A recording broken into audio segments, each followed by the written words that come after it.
Time is the fundamental firmament, space is happening on top of it. Can one escape time?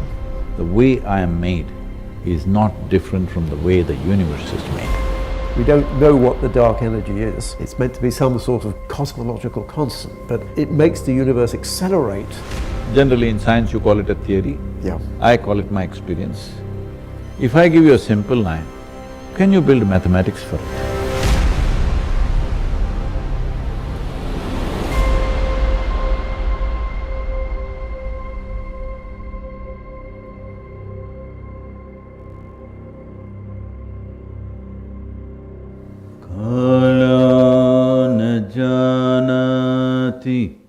Tava jananam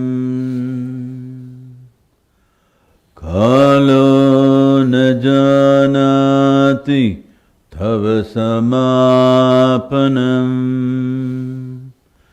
Drushto maya tava mahakaraha Yogeshvara kala kala Yogeshvara kala kala. Namaskaram, namaskaram, sir. Because I said something in a language that you don't understand, I think I should explain a bit. Thank you, thank you. Well, I'll make it simple. It's a chant talking about how cycles of time can either crush us or trap us, or if we ride them, it can liberate us. Only one who is risen above the duality of one's existence, only one who is in yoga, which means one who has known the union of one's existence with everything else, only he will rise above the time. And only one who rises above the time has mastery over life. I think the topic which has been given tonight is the discussion of making space and time for consciousness. And so one of the questions is, how does one escape time? Can one escape time? And you refer to cycles of time, which relates to the question of whether time is linear or time is cyclic, which is a topic of great philosophical interest. And in fact, that is something which I would like to talk to you about.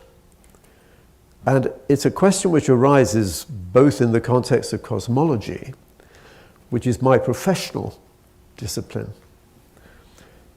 When we look at the universe, it's full of cyclic processes, and even the universe itself could be a cyclic process. Now, at the moment, most cosmologists would say we don't live in a cyclic universe because the universe is accelerating because of what's called the dark energy. We don't know what the dark energy is. It's meant to be some sort of cosmological constant, but it makes the universe accelerate rather than recollapse. So if you ask most cosmologists, they say, well, no, the future of the universe is it will expand forever and it will get more and more dispersed. Eventually, we won't even be able to see the other galaxies. They'll be so far away. But that's interesting because if you read most of the religious texts, especially I think from the Eastern tradition, the Hindu and the Buddhist texts, there the indication is that the universe is going to recollapse and that you will actually have cycles of the universe. And I have to confess, personally, I've always favored a cyclic universe because everything in the world we know of has cycles. It turns out that the time of the cycle is something like 20 billion years. And that's remarkably close. I mean, if the universe is going to recollapse, it will recollapse on that sort of time scale, probably.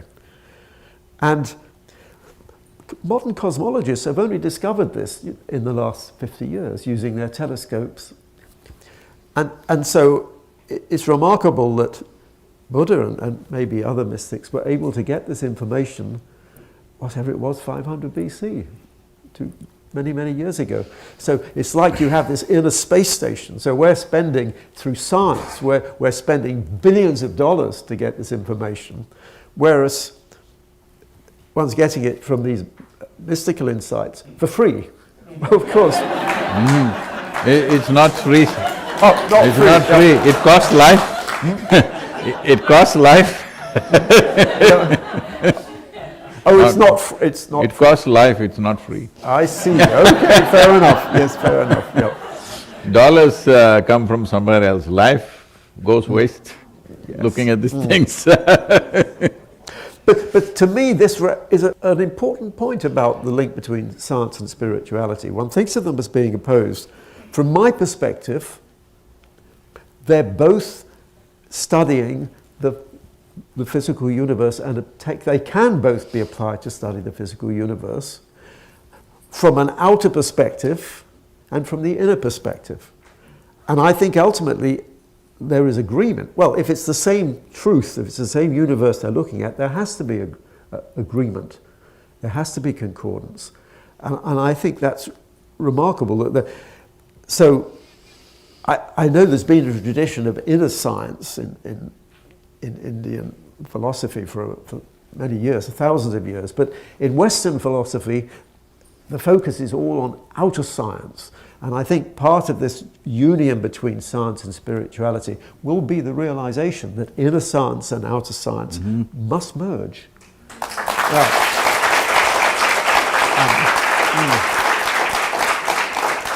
And of course, my having this conversation with So you're on the top, sir. This is And by the way, whoever prepared this backcloth, it is beautiful. I mean, I don't know if it was done especially for this conversation, but all these equations, they make me feel at home.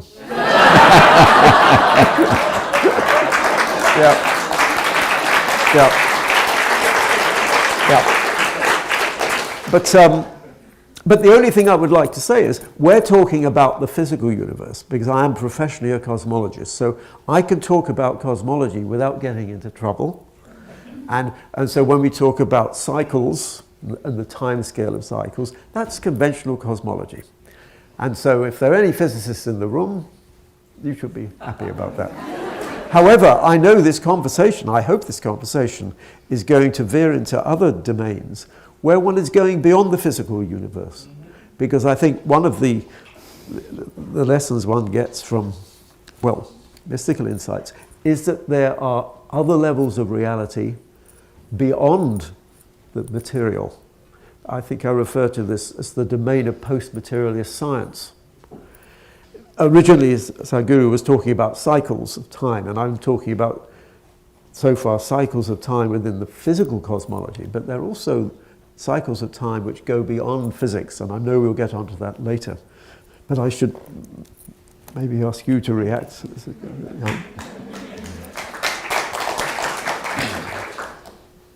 Because today, modern science, the methodology is to come up with a concept, make a theory, build a mathematical backbone, and then look for elements of proof which could confirm those things. I believe that's a methodology. The methodology of mysticism or yogic way of looking at things is to turn inward and look at what we are made of.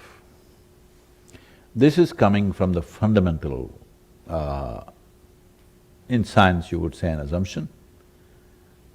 In my experience, I say from the fundamental knowing, the way I am made is not different from the way the universe is made.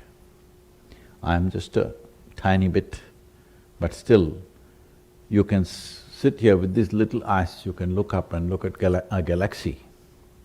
This is because this is made the same way, and we are able to reflect that. There are some studies, people say that they have looked at the vision and mindscapes of some insects or something, some experiments have been made where they're saying their vision and their thing doesn't go beyond their survival requirements. So this capability we have because we are able to reflect the entire universe within us, if we wish. In fact, everything that we are seeing is only a reflection. Right now, these people seem to be here, but we are only seeing them the way they are reflecting in the firmament of our minds. There is simply no other way to see it. So having said that, the fundamental instruments of perception is just this. How we keep it. Different people can see different things based on how sharp they keep themselves. When I say see, I'm not only talking about visual apparatus. We see through the five senses and more. So, in this context, the way we see this is because your cosmology, inevitably the other day, the boss didn't allow you to speak about time because he said, no, it's time. But you had spoken about space, which I see personally as a consequence of time. Well, let me just articulate in simple words what is the way we see the universe and see if how many overlaps are there. And if there are things that don't overlap, we can examine why they don't overlap. It's like this.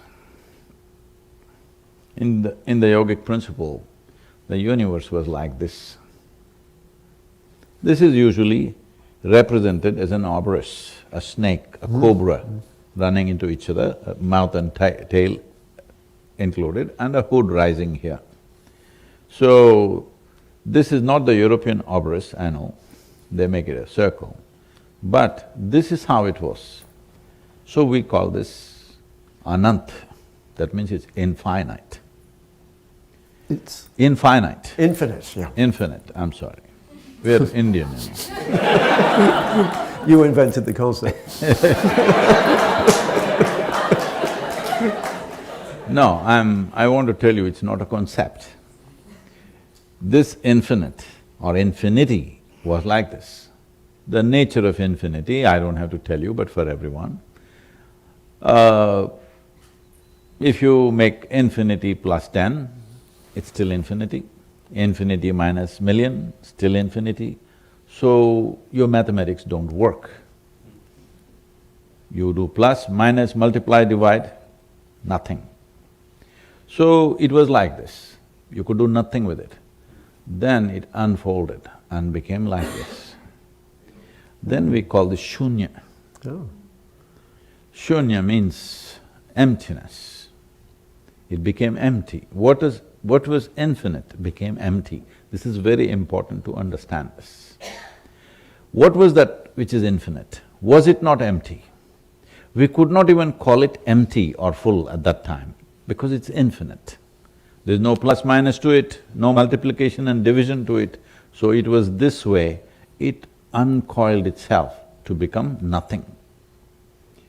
Nothing means we must put a hyphen between no and thing. It is a no thing, but it has a presence now. This presence, I'm assuming, maybe this presence is what the modern scientists are calling as dark energy or dark force or whatever. But it's very appropriate because we call this shunya or kala. The word kala means empty, the word kala means darkness, the word kala means time, the word kala means space. All these four things became somewhat manifest because it became a kala.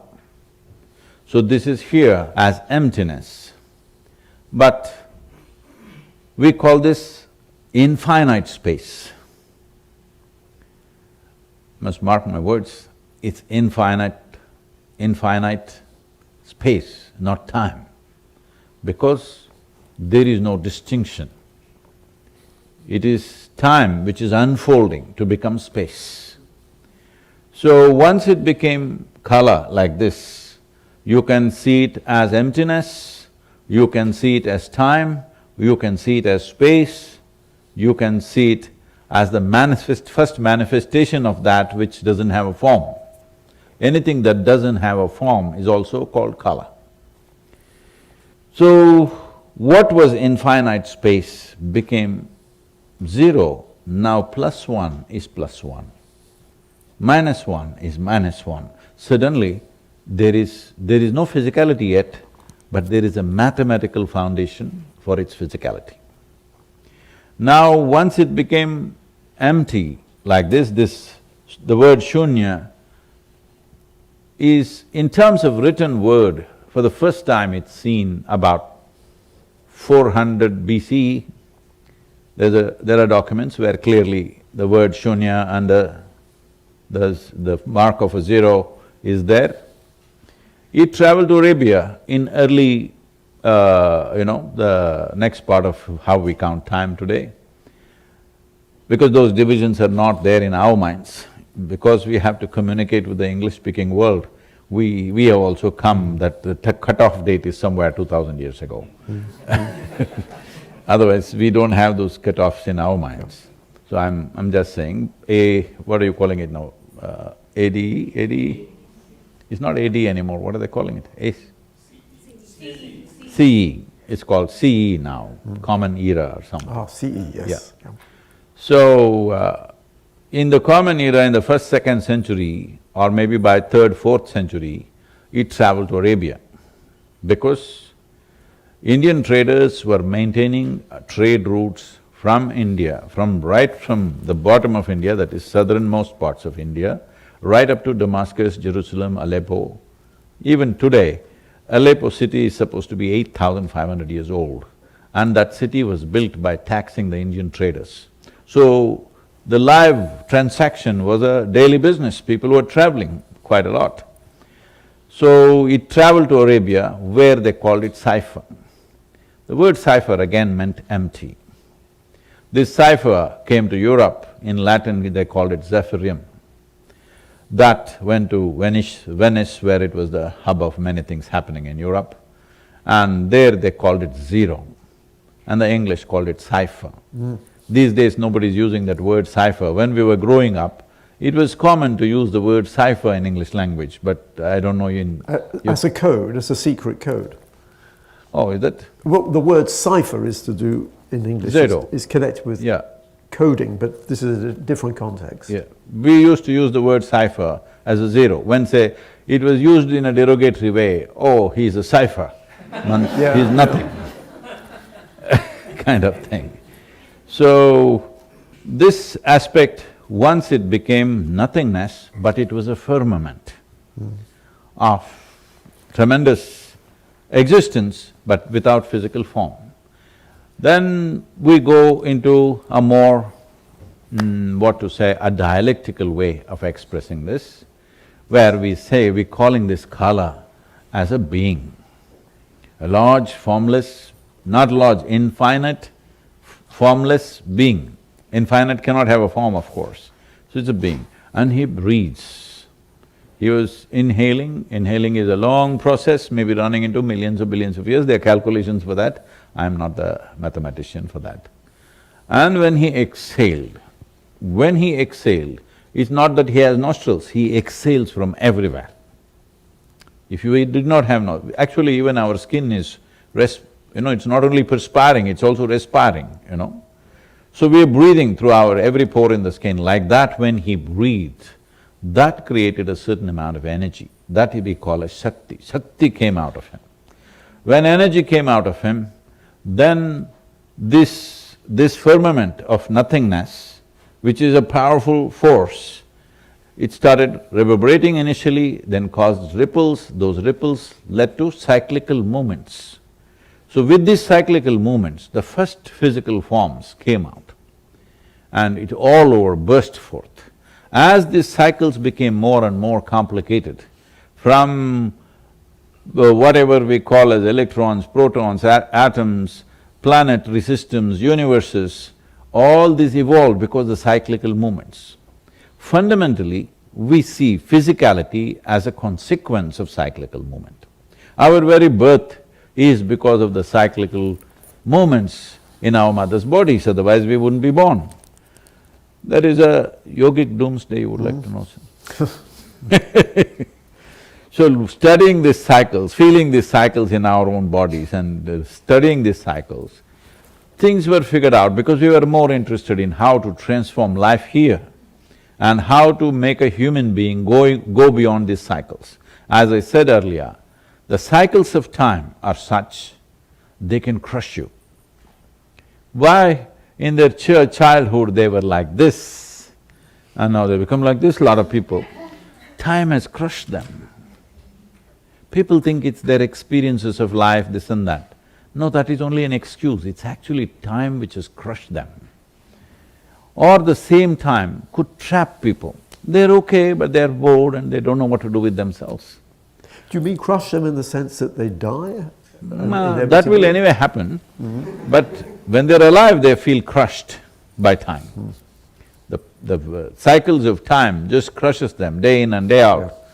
Many people wish the sun doesn't come up tomorrow morning, but it comes up and they have to go to work. It crushes them. You know, in United States they have, thank God it's Friday. Yes, yes. It means they don't have to wake up tomorrow morning. Yes, yes. TGIF we used Yes. to… Yeah. At Caltech we used to have the TGIF celebration every Friday. So, we want to break these cycles. So, any cycle naturally has a centripetal force and a centrifugal force. If you get caught up in the centripetal, you get crushed. If you ride the centrifugal, then you're released, a tangent is formed. So, to attain to this tangent is the goal of life in the East. We call this mukti, nirvana, moksha, whatever. Essentially, we want to ride the physical cycles in such a way we are liberated from the physical cycles. How did people see these things? How did people come up with these things? This is always a question. Well, how did the modern scientists see something? Today everybody is talking about Hubble and whatever the other one, John Space? James Webb Telescope. James Webb Space, whatever. What are these instruments? These instruments are just extensions of our own senses, only because we have eyes. Only because we have eyes, the telescope means something. Otherwise, what is a telescope for a man who has no eyes? Simply nothing, all right? It's just a pipe. With a few mirrors and maybe lenses or whatever it is, it's just a pipe. It's a metal pipe, we can use it for something, but you can't use it because inside they've blocked it with so many things. Quite expensive. Expensive pipe. I agree with that. So I'm saying only because we have eyes, we are making instruments which will extend our eyes. Indeed. So, this extension was done in so many different ways. One of the things that we did was that we created energetic forms which would make us look very, very far. Today, unfortunately, it is all being misunderstood and misrepresented, but there were instruments with which we could look very far, we could open windows into the cosmos. These we called as our deities. These are not gods, there is no concept of God in the East. Are you talking about modern telescopes or ancient Both. metaphor? There were no ancient telescopes. I meant metaphorical. Yes, they saw things by creating energetic forms. You have definitely heard of, because he was in your neighborhood, Ramanujam. Yes, of course, yeah. So when people asked him, some 3,900 mathematical formulations he came out with, which is still being debated and discussed and people are trying to understand what he wrote. When people asked him, he was dying of tuberculosis. He sat on his deathbed and simply poured out mathematics. When people asked him, how does this come? He said, my Devi, which means my goddess, bleeds mathematics. Ramanujan was at my college, Trinity. Yes. But before my time, so I never met him. To me that is a fascinating example of how one can get information about the universe not just through the intellect, but through inspiration. As you say, he thought he had his information. If I should correct that, sir, I'm sorry I'm intervening like this. You never get information through your intellect. You get information through your senses, and there in the intellect you mess it up. Well, I mean to say you match it with the old information and try to make sense out of it. I wouldn't like to admit that we always mess it up, but I think No, that, no, I'm saying we're trying to make sense out of yeah. it.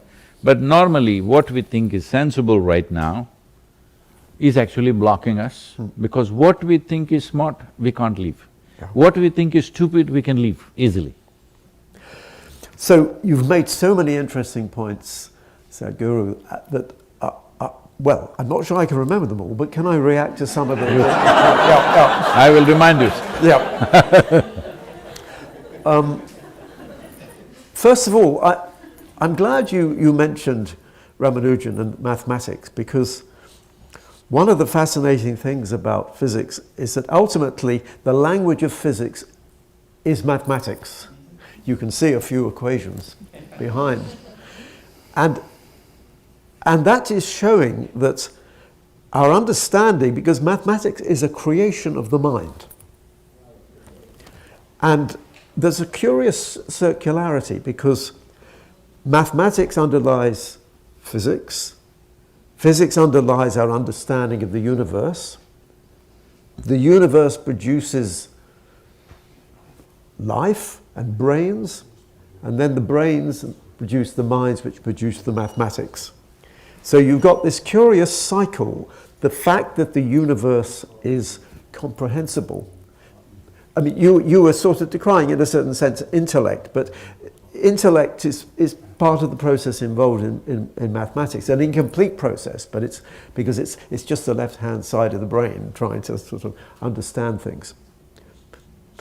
And to me, that's always fascinating, why mathematics is actually able to describe the universe. It's a miracle. We talked about miracles quite a lot, but it seems such a miracle that human beings, with their limited brains, are able to understand so much of the universe.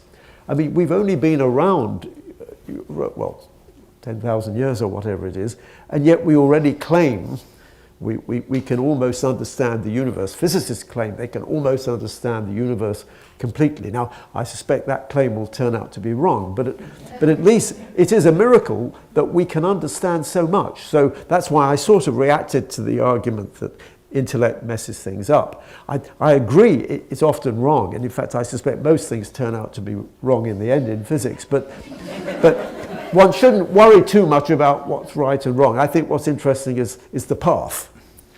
I think most theories of physics end up being wrong, but that doesn't mean it isn't useful, because it's the path which is important rather than the final paradigm, which is always going to change.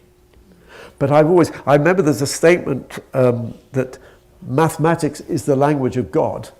I don't know if this is a statement in the Indian philosophy, but mathematics is the language of God, it is sometimes said. On the other hand, I know that Rumi said that the language of God is silence, and that maybe is more consistent with what you're saying. But so that's the first point I wanted to make, the importance of mathematics, although ultimately it can't reveal everything. I still think it's important, and that's why I loved your reference to Ramanujan, who was a spokesman for mathematics, which came, I think, from his Davis, from his angels, rather than just through his intellect.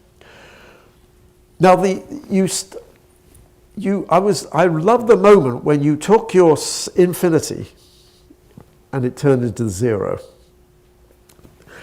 Because, as people will know, I spoke about the cosmic Ouroboros in my talk on Thursday. And I love the cosmic Ouroboros because it encapsulates all the triumph of physics in coming to understand the physical universe. But of course, the most interesting aspect of the Ouroboros is where the head meets the tail.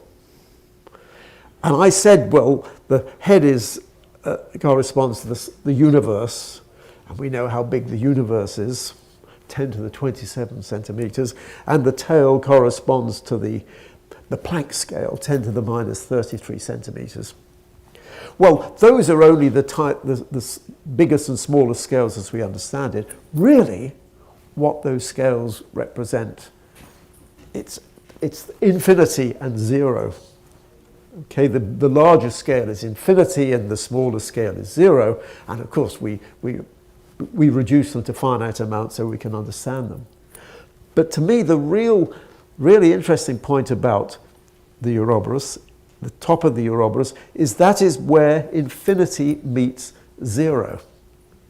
Now, the symbol of the Ouroboros is like a zero, you remember. But the symbol which Sadhguru used is, of course, the symbol of infinity. And I came across your representation of that on the website somewhere. It's a beautiful image. In fact, I think I even showed it briefly at the beginning of my talk. But I'm not sure if it was intended, but to me, that was a fascinating thought, because it shows that, in some sense, infinity is zero. And that's how the universe began, because from a physicist's point of view, the universe began in a vacuum. We don't know exactly what happened at the beginning of the universe, but in some sense there was just pure energy. There was no matter, no form, no structure. So it just started out of a vacuum. And the vacuum, I suppose, corresponds to zero. But it also corresponds to infinity. Because from my perspective at least, at the top of the Ouroboros, that may be the end of physics as we understand it. But actually, from my perspective, that is where mind and spirit come in. And so that from my perspective, if we want to have an extension of physics, it's there at the top of the Ouroboros that we're going to somehow find mind and spirit. And maybe from a cosmological perspective, that is where the universe has come from. Because if you believe that mind in some sense was prior to matter, you must find it there at the top of the Ouroboros, precisely where your zero and your infinity meet. Now, and then you refer to all the different cycles of time. The other thing about the Ouroboros is that there are all those different levels of structure. You remember I talked about them. There's biological time with human beings, there's planetary time, the stellar time, galactic time. So the physical world is full of all these cycles. And so when the material world was created in the Big Bang, it led through a process of evolution to all these different levels of structure, which had all the different cycles, all the different time scales, which of course range over a huge range. I mean, that cosmic Ouroboros was expressed in terms of space, in terms of time, spaces, the scales of things. It could equally well have been expressed in terms of the time scales of things, because every length scale goes with a time scale. You mentioned space and time are intimately connected. And so you could also put time scales around that diagram. Every level of structure has a time scale associated with it.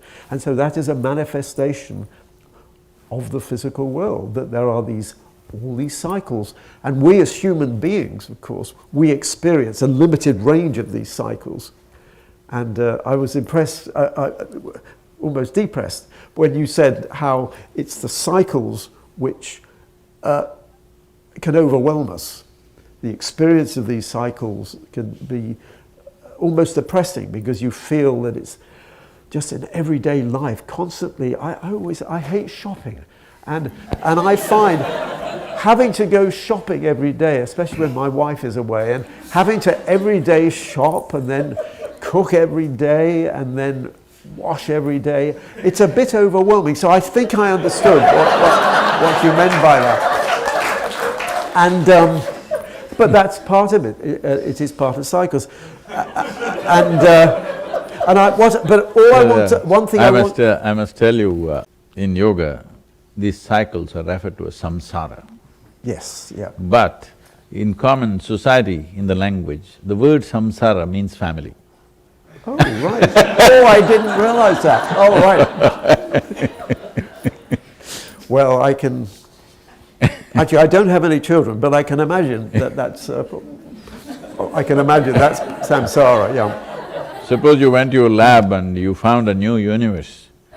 It doesn't matter, you still have to come home. Yes, yeah.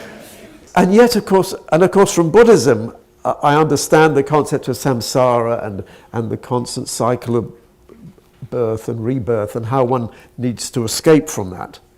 And so my understanding is that although there are all these cycles in the physical world, that there is an escape from all those cycles, which I understand, although don't experience, is in some sense the aim of, I suppose, of the mystical path, to escape from the cycle.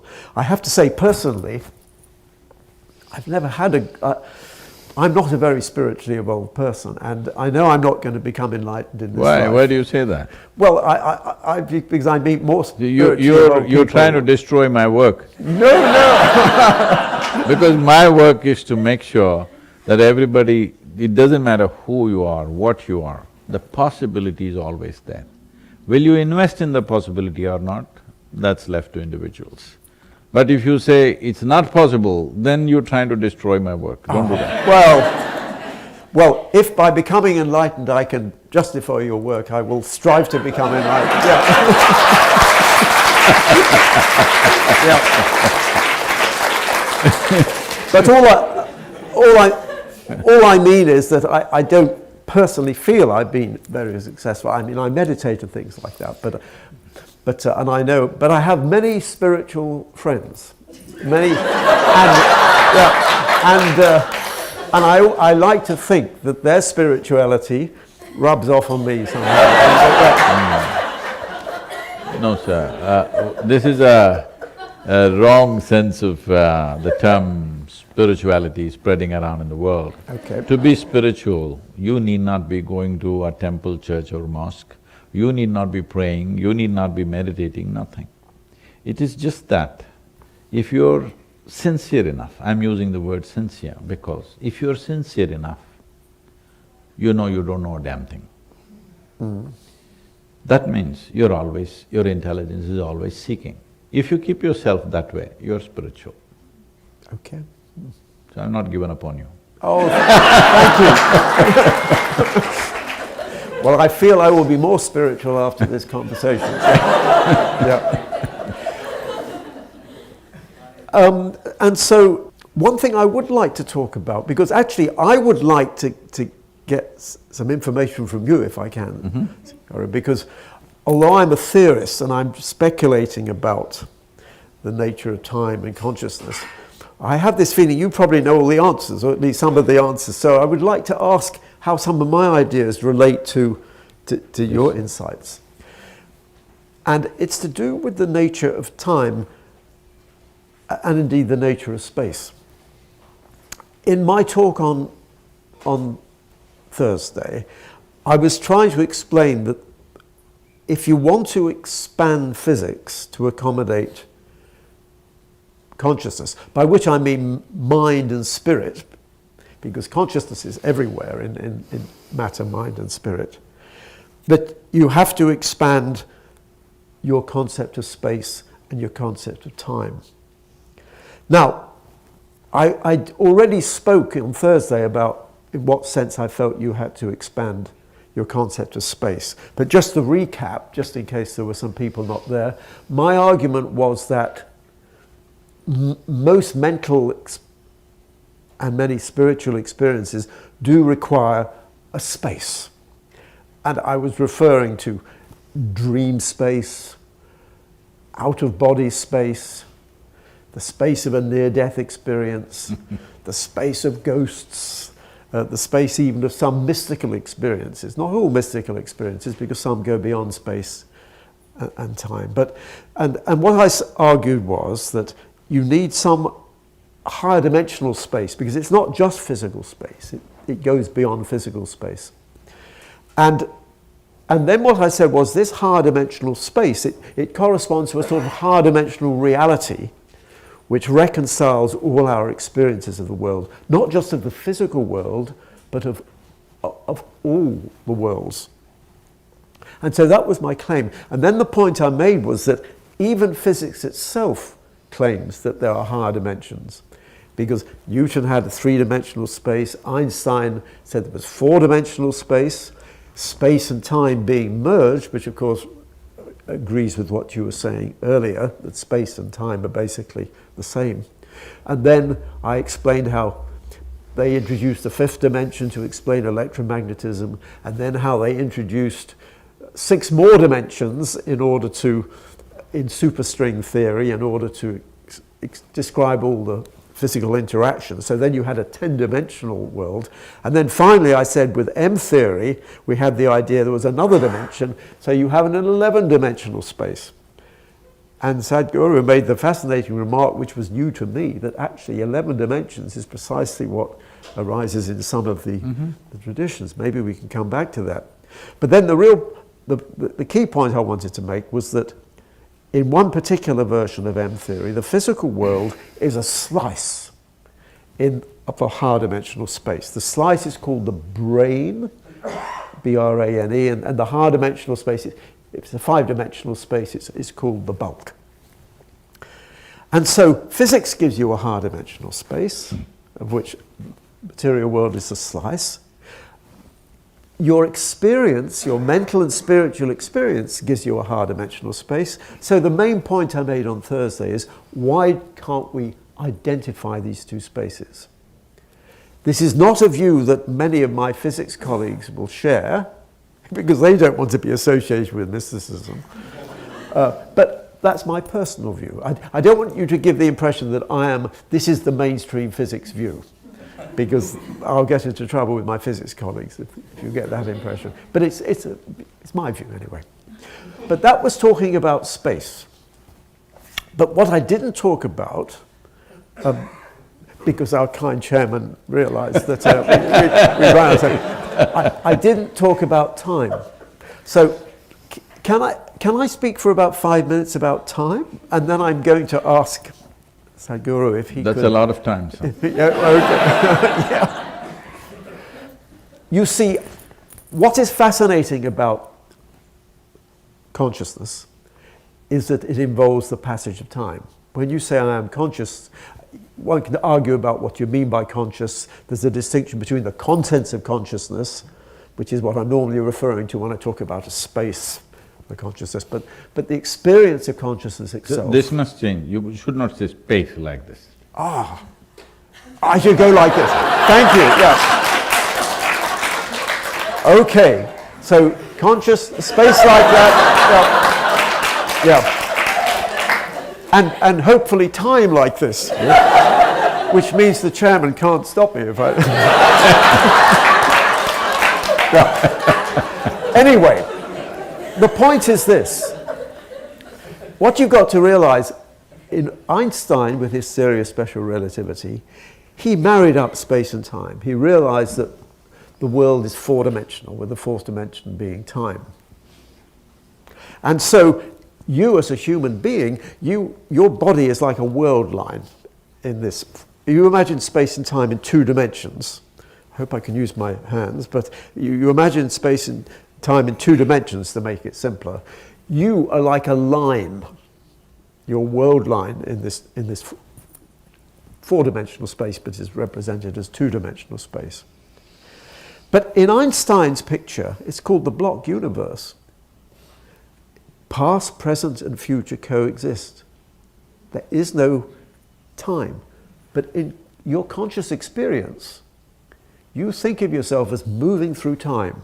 So if you imagine your world line as a brain, you sort of think of your consciousness as like a little bead which is traveling along that wire. That's your experience. So right now it's 10 to 5, but it'll be 5 o'clock in 10 minutes, and it was 4:45 5 minutes ago. But the point is that does not happen in relativity theory. In relativity theory, there is no passage of time. And this is well understood. And this is why many physicists and philosophers say it is an illusion. The passage of time is an illusion. And yet we all experience it. Now, what I'm saying is that mind, the experience of consciousness, is not actually part of our current picture of physics. It's not part of relativity.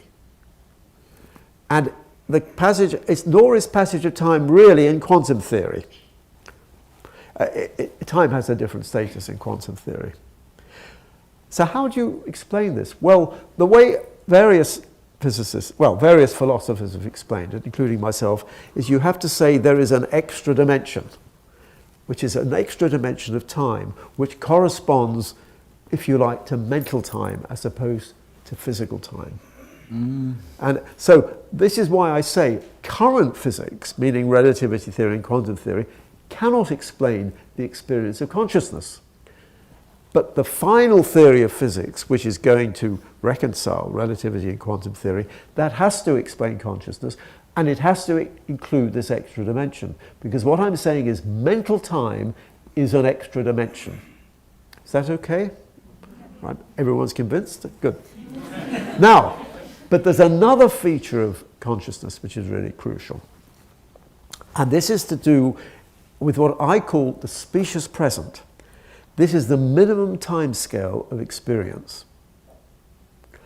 You see, when we're normal human beings, we only there's a minimum time we can experience, which is something like 1/10 of a second. You imagine my finger is a light. If I move this light around in a circle, you will see that light going round, okay? But if it goes round too fast, if it goes round more than 10 times a second, you won't see it as motion. You'll see a continuous light. Okay, so there is no time on a time scale less than 1/10 of a second, which is basically the specious present. On the other hand, if this little light moves around too slowly, you won't see it moving either. And that's to do with the time scale of memory. So our experience of time only extends over a really short range of times, from something like 1/10 of a second to maybe 1,000 seconds. Okay? That's what we mean by human consciousness.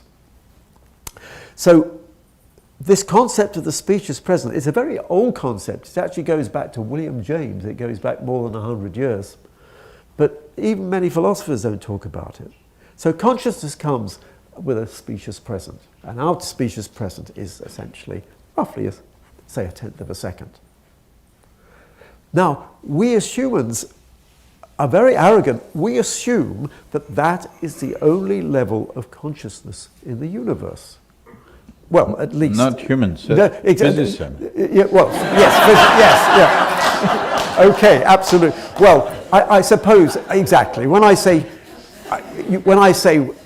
humans arrogantly, I don't mean all humans. I mean a certain, especially most of my scientific colleagues, will assume that we are the most important form of consciousness. Obviously not Sadhguru, probably not most of you. But the question is, therefore, this specious present, I said it's 1/10 of a second, but actually it can change, and we all know it can change in certain circumstances. I expect you had the experience. You're in a crisis situation.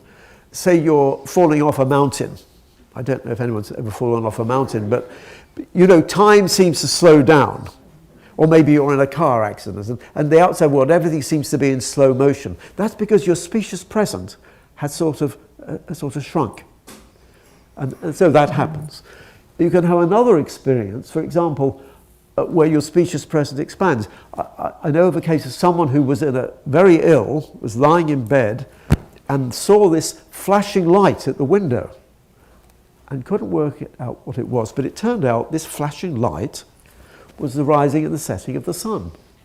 But their specious present had expanded so that it seemed to be a flashing light. It's a question of the relationship between your mental time and physical time. Now, of course, most neuroscientists would probably think that can be explained because there must be some sort of clock in time inside the brain. So, for example... So, one second. Yes. Because there's a lot of things, if each one of those things, if we unpack together... Absolutely, it'll be yes, good, yes. because you're saying so many things, we will, by the time we come back... No, but so are you, so it's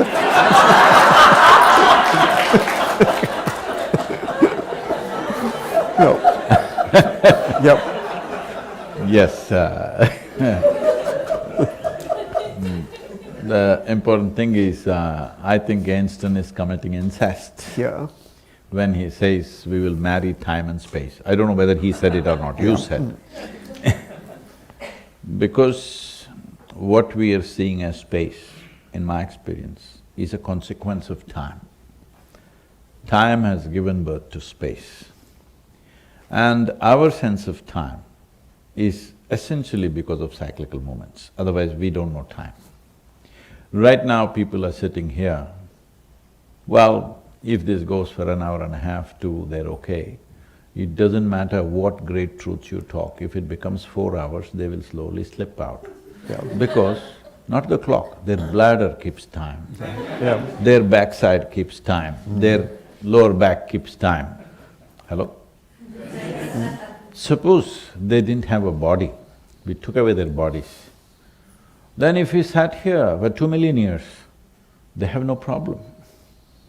We as physical beings are a consequence of time, which is essentially cyclical movements of physical material. We are a consequence of that. If we rise above our physicality, there is no sense of time in us. This is what, unfortunately, the Western observers are saying is trance. Somebody has risen above his physical state. Now, he sits here, you think he's sitting here whatever number of days, but he, in his experience, he's sitting for a few moments. It's a living experience for me in my life. And there are any number of people who've gone into deeper processes where if you make them sit in a certain state, they don't know any sense of time, time just like that. So, how much impact, when I said you can either get crushed by time, or you can be trapped by time, or you can be liberated by riding the time, how deeply you're identified with your physicality, that's how much power time has over you. If you're not so physically identified, now you are a scientist, you're lot happening up there, now you go into your laboratory or wherever you go, you don't know when to eat. There are some people, their stomach tells them all the time when to eat, when to go to the bathroom, when they should go again. In the office, you will see many of them in 8 hours of work are going to the bathroom 4 to 5 times and going to eat and drink another 5 times, because completely ruled by the body. If suddenly you became more interested in something else, you don't know when to eat, when to pee, when not to do, because bodily influence on you, the power of the body is gone. Once the power of the body is gone on you, the power of time is gone on you. So if you're completely free from that, you're beyond time process. But how do we come to this? We look at human body as a construct like this. There is a physical body, which is an accumulation of the food that we have eaten. This is the hardware that we built. There is a software which you're calling as a mental space, is it? I'm sorry, mental space. It's a mental body, we call that also as body. We're calling everything body, all the 5 aspects we call it as body because body means you can observe, you can learn. Space is a vague thing.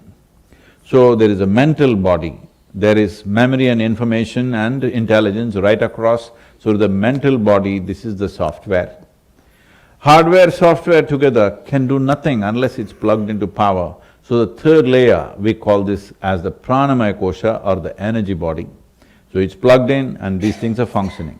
Most human beings live their life between physical, mental bodies.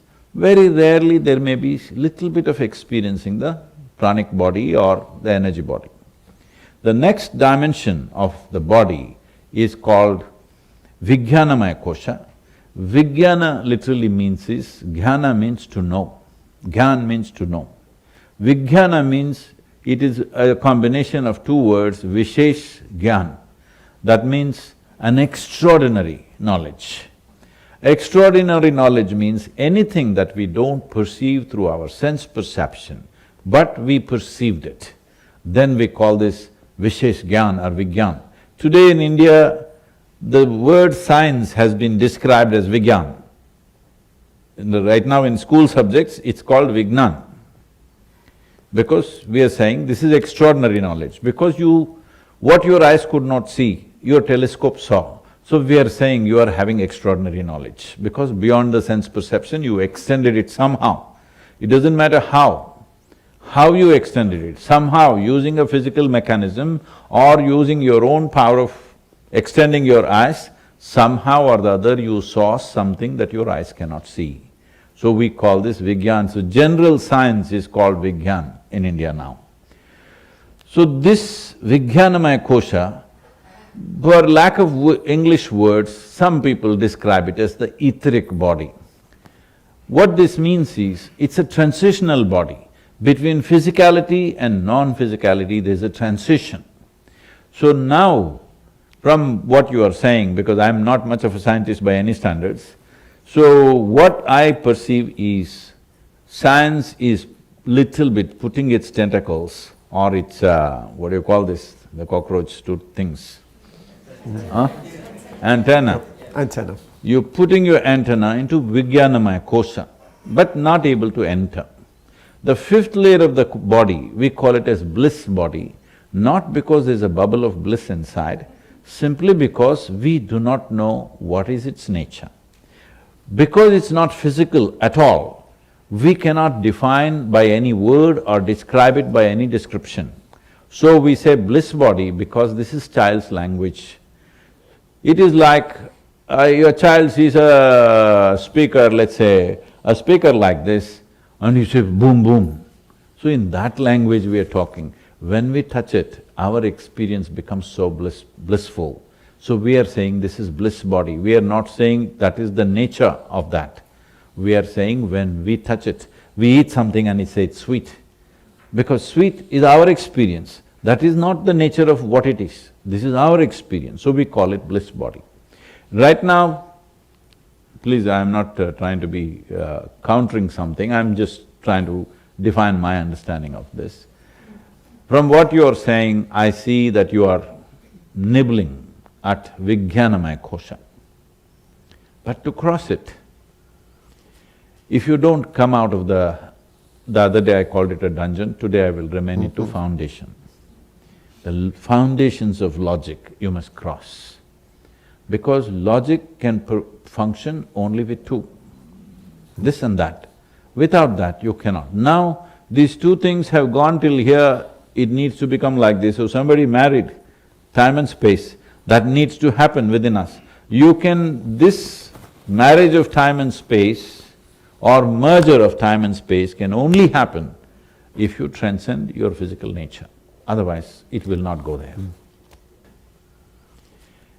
I entirely accept that one reaches a point beyond logic, beyond mathematics, but nevertheless, I would argue that you can extend the logic and the mathematics beyond the physical domain, because I was making a distinction between physical time and another level of time which is not physical but nevertheless subject to logic and subject to mathematics. So I think what I'm saying is that there's an intermediate regime between the material domain, which most physicists think about, and that domain which goes beyond logic and mathematics altogether.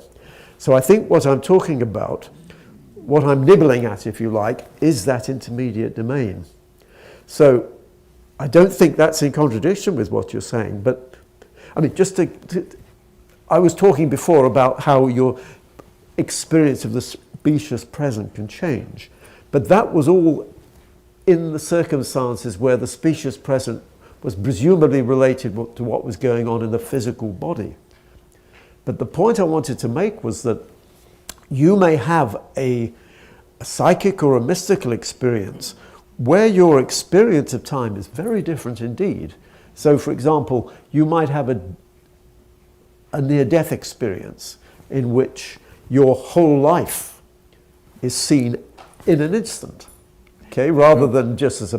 So your 100 years is just seen in one moment, because in some sense your specious presence in that state of mind has expanded to be a whole life. And my understanding is, from the literature, not from experience, is that in various mystical states, it's like like you can be expanding, changing your specious present, like a dial on a radio, so that you experience the world at a different level of consciousness, and that different level of consciousness corresponding to a different species present. And so, I mean, the point I was going to make was that it's very arrogant to assume that the only level of consciousness in the universe is the human being. I don't myself see why there shouldn't be a hierarchy of level of consciousness on timescales much larger and much smaller than the human being. I don't see why, for example, why there shouldn't be a planetary level of consciousness with a much longer species present, maybe a day. Why there shouldn't be a solar level of consciousness, which might be 100 years. Why there couldn't be a galactic level of consciousness, and why there couldn't be a cosmic level of consciousness. So I would say within this perspective, this is why I'm putting the emphasis on species present. I don't see why there cannot be a hierarchy of levels of consciousness associated with different, if you like, forms of embodiment, but also… If I can ask yes, a question. Yes. Because you are using the term, time related to the mind, right? Yes, I'm now talking about time related to mind rather than to physics. I'm saying the time, we experience time only because of our relationship with our body, not with our mind. In our mind, we can make 1 hour into 10 hours, 10 hours into 1 hour. We can, because on a certain given day, if you're very joyful, the day passes like 10 minutes. If you're depressed, the day passes like a eon. So this is a mental thing. Mind, how we see mind is, there is something called as Sat Chit Ananda, you have heard that, right? Have you? Sat Chit Ananda. No, I don't know the terminology, okay. I think Sat I know means, the concept. Sat means truth or reality, Chit means, we are referring to Chit as mind, Ananda means blissfulness. So Sat is reality which is there. But we can only look at the reality through the lie of our mind. Sat is half there, half not there. It's a half a reality. Part of it is true, part of it is not true. Chit is a complete lie. You can make anything out of it. You can look at this and see a dinosaur there, genuinely. People do that. Sorry, see a… You can see a dinosaur or an elephant standing there right now, though it is not there. Right, a dinosaur. You can see an elephant standing there, though it is not there. You can look at this person and think, oh, she's evil. You can look at that person and think, oh, she's beautiful. You can look at that person and think something else. This is all lies made up in our mind. We can make up whatever we want. This is the beautiful thing about our mind. We can even make an absolute lie into reality, a total lie, something that never existed. We can make it into a reality of our own. This is a phenomena that we have a kaleidoscope, we can make whatever. With little information, we can make so many things out of it. But that's not an instrument to explore. Kaleidoscope you can enjoy, but you cannot make that into an instrument of exploration. Body is more reliable. Body never lies to you. Hello? But there are different levels of body, I mean… Yes. From what you were saying, Yes. Physical body, mental body, I mean… Yes, whichever I'm right now terminology. saying the physical body never lies. It's telling you the truth, isn't it? You want us to stop? Mental body, physical body, I'm asking. So I'm saying when you get hungry. But mind can tell you, no, you're not hungry. Mind can tell you when you don't need food, mind can tell you, you need to eat. But body tells you truth about everything. When it's cold, when it's hot, everything is the way it is. But mind can make it whichever way you want. What is pleasant for one person is unpleasant for somebody, what is unpleasant is pleasant, because mind makes up all these things. This is the mind as we see it right now. We're just essentially talking about one aspect, which is the intellect, which is what today in modern societies we have strived to develop, because it produces results for us. In daily life, it improves our life in so many ways. What does improvement in life mean? essentially it means we get to handle our survival process more and more efficiently. That's all improvement is. This is why, though compared to how, let's say how our grandparents lived and how we are living today, probably every one of us have 10 to 20 times more than what they had, we are not any more joyful or any more liberated than them, though people claim. It is not. When you look at the people on the street, their faces, they're driving their dream cars, when you look at their faces, you know they are no better. People who walked or bicycled were also like that in the past. I am not saying we are more miserable, but we cannot claim because of these comforts we have become more joyful. We become more comfortable, more convenient life, more possibilities in the physical world, all that accepted. But this doesn't change the experience because it's the mind which can create whatever you want. Some people who manage their mind well, they see a good picture on their kaleidoscope. Some people who don't know how to manage that, they see a bad picture all the time. But that's got nothing to do with the reality. So when we are using an instrument like this to explore the fundamental reality of our existence, it'll give us a bad picture. Telescope is a good thing, kaleidoscope, no. So that's… Can I ask you a question? Because you're talking about, you see the dinosaur or the elephant. I didn't, I'm just… That was your example, but would you regard our theories of… from physics, our theories of the world as being like the dinosaur and the elephant? No, I'm not saying that. See, the theories of the world, I'm not saying they're all wrong.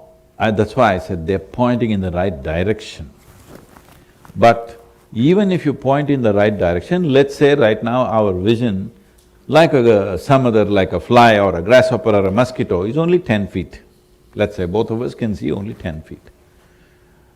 We can think, okay, if these 2 rows of people are sitting there, maybe 20 rows are there, maybe there are more people, and we start looking. But still our eyesight improves, we're not going to see them.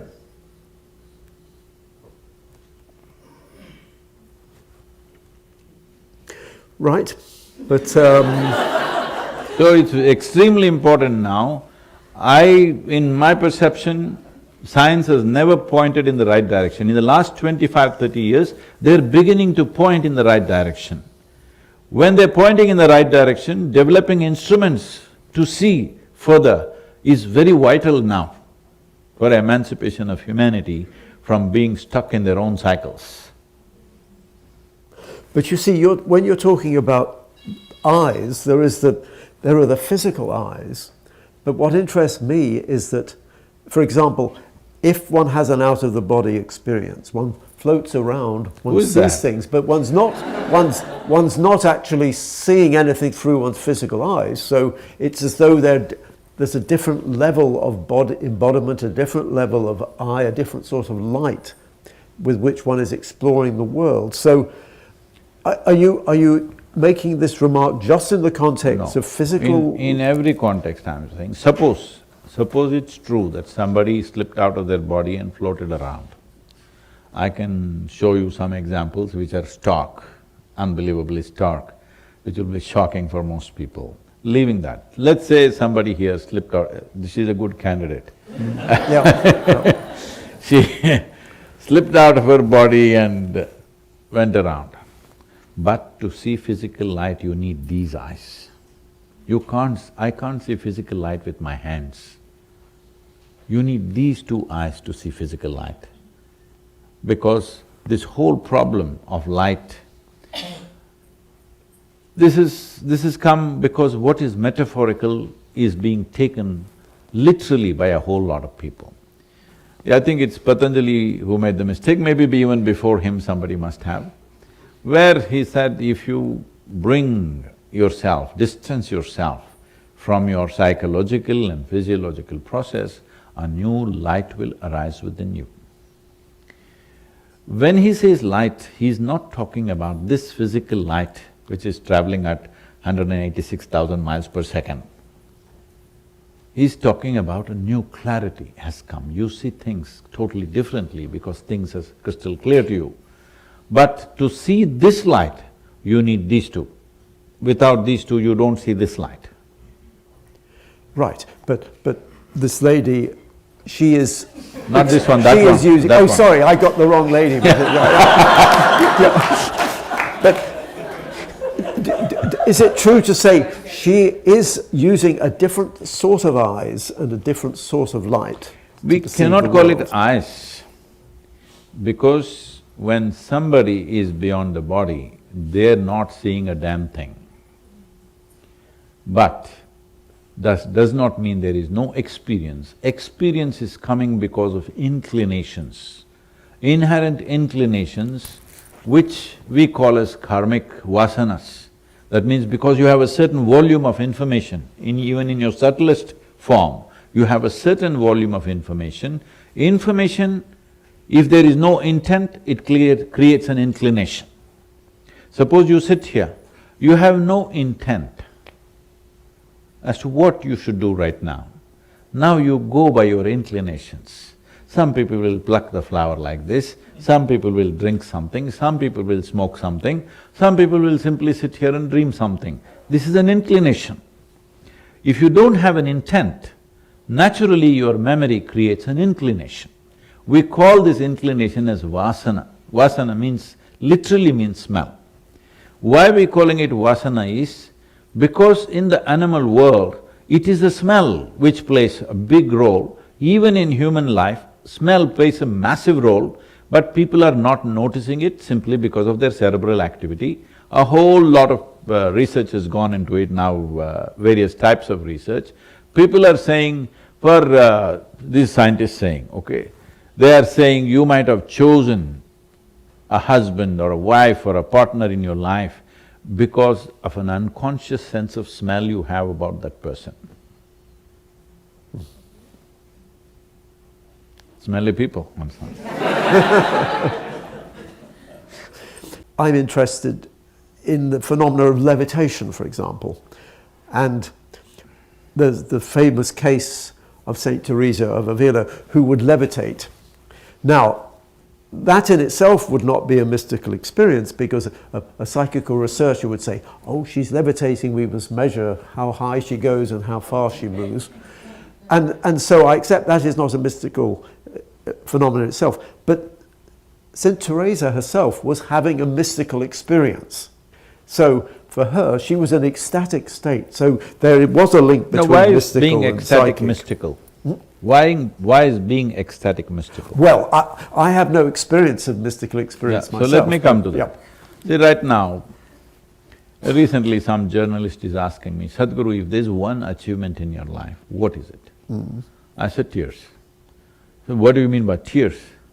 I said, every day, millions of people, if they close their eyes, tears of ecstasy are washing their cheeks. This is the only achievement I have, rest is all circus.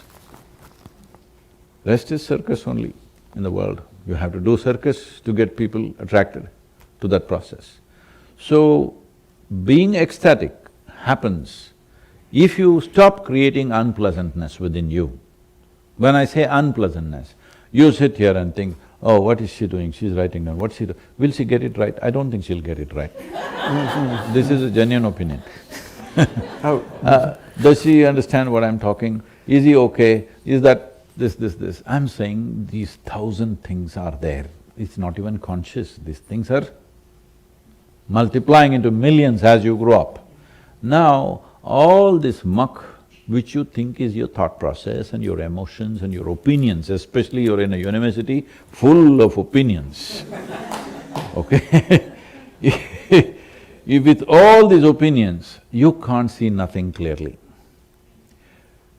To just keep down all the opinions that you have, it takes a lot of work. People are around me for 20, 30 years, same people. I don't have a single opinion about them. Only when it comes to work, I have to do something with them, then I have an opinion whether they can do this or not do this. But when I just look at them, I just look at them as they are now. I don't care how they were 10 years ago. I don't care how they were yesterday. When I look at them now, I see them as they are, because this is very important for what I do. Otherwise, oh, this one is possible, this is an enlightenment candidate, this is no good, that is a good one, this has good genetics, that has bad genetics, this is all rubbish. It's got nothing to do. All these things have got something to do with their bodies and minds. I have no business with their body or their mind, for that matter. So they may think loving their guru is a great thing. I think nothing about it, because love is a simple emotion. Even a dog can do it very well, better than you. Hello? We are making a big deal out of it and exporting it to heaven and saying God is love. This is because people have grown up bereft of love. I'll tell you a sample, can I tell you a little situation? I was to speak in Tel Aviv, unfortunately there is a situation there, a few years ago, and I'm flying out of Atlanta. I'm to land there around 11:30 in the morning and speak at 6:30 in the evening. But some delays in the flights and I end up landing there at 6 o'clock in the evening. In these 40 years, I have not been late to a single event, so I don't want to… it's a commitment that I have that I don't go late. So I quickly change in the airport and rushing to the event, and I'm famished because I'm flying an American airline. There's nothing edible. There's nothing edible on that plane. No, peanuts. No, not even that. They throw some dog parts at you. Whatever, nothing edible for me. So, whatever these groundnuts, they give you only in the domestic. In the international, it's only dog part in some bread and something. It's just not for me. So I'm super hungry, but I have to be there on time, I rush. And then I find, to my amazement, it never happens to me, I'm speaking at a fine restaurant. This is coherence. Then I walk in and people are already there, they're greeting me. One man comes up and says, "Shalom." I ask him, "What does it mean?" He says, "This is the highest way of greeting." I said, "It's all right, that's your opinion, but what does it mean?" He says, No, this is the highest way of greeting." I said, "All right, what does the word mean?" Then he says, "It means peace." I said, "Why is peace the highest way of greeting unless you're born in Middle East? In South India, somebody comes up to me in the morning and says, 'Peace.' Yeah. I say, "What's wrong with you?" So I'm saying, anything that you deprive yourself of slowly rises to heaven. You've not seen peace in your life, peace becomes God. You've not seen love in your life, love becomes God. You've not seen blissfulness in your life, bliss becomes God. No, these are all simple human emotions. So if Saint Teresa, if she walked around blissfully, I'm glad for her. Today I can show you, if not millions, at least hundreds and thousands of people who are blissed out, at least for parts of the day. I'm blissed out all the time. Yeah, but… So, for me to simply close my eyes and come to tears is just 2 moments, I'll be there. There are many people like that here and everywhere. So it's wonderful if that woman walked like that, it's a fantastic thing, because that's how a human being should be. You shouldn't make a saint out of her. She is a wonderful human being. And every human being should be that way. They must walk the streets like this. When they see the flowers in the tree, tears must come. When they see the clouds, tears must come. When they see a child, tears must come. When they close their eyes, tears must come. Tears of love and ecstasy, not tears of misery and pain. So, right now it becomes such a rarity in a given society. Now you suddenly think she's got God going in her.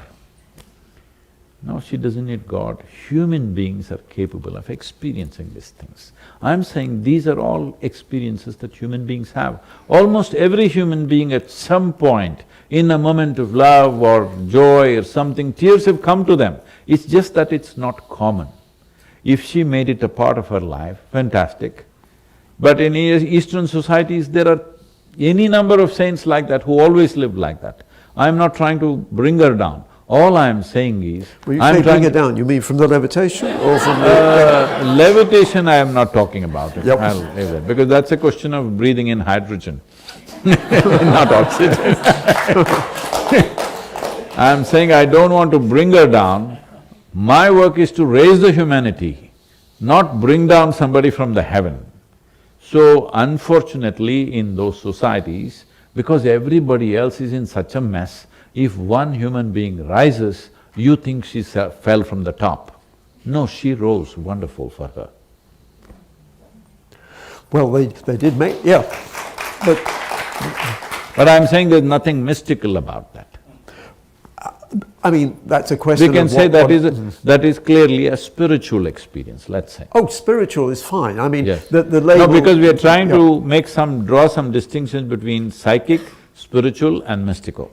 So her experience, we can put it clearly in the category of a spiritual experience. That is fine, because that's a question of semantics and… No, these are not semantics, these are clear distinctions in experience. See, when you look at it from outside intellectually, it amounts to semantics. In terms of experience, what happens in my body is physical, what happens in my mind is mental, what happens in my emotions is emotional, what happens in my spirit is spiritual, is distinctly there, nobody can question that. Because somebody is questioning it from outside, because they can't see it. If somebody is shedding tears out of love, we can sit here and think, oh, maybe some pain. This is our conclusion, but they may be blissed out with love and tears may be coming out, possible? So, semantic issue comes because we are outside observers to human subjectivity. That'll never work. Whether she was having a spiritual or a mystical experience, I bow to your knowledge, because No, I am not saying she did not have a mystical experience, because people observed that she is in tears of ecstasy, that is a spiritual experience. She might have had mystical experiences, which she cannot show to people. How will she show? But the question I was going to ask was, I was interested in the status of psychic phenomena, because why I'm interested in psychical phenomena is because I see them as making a link between matter and spirituality, between science and spirituality, because in psychical research… Can I do this? Because this is there, in between. Yes. They have broke it for some reason. They didn't want the tail and the head to come together. Whoever made it. Anyway, see, psychic phenomena is extension of the mind. Yes. We can extend our body if we want. Right now we can do a simple experiment, sir, shall we do? By all means, yeah. Please sit little spine erect. What we will do is put our hands together like this, and we will vigorously rub these two hands together with eyes closed for, let's say, 30 seconds, all right? Okay. Like this.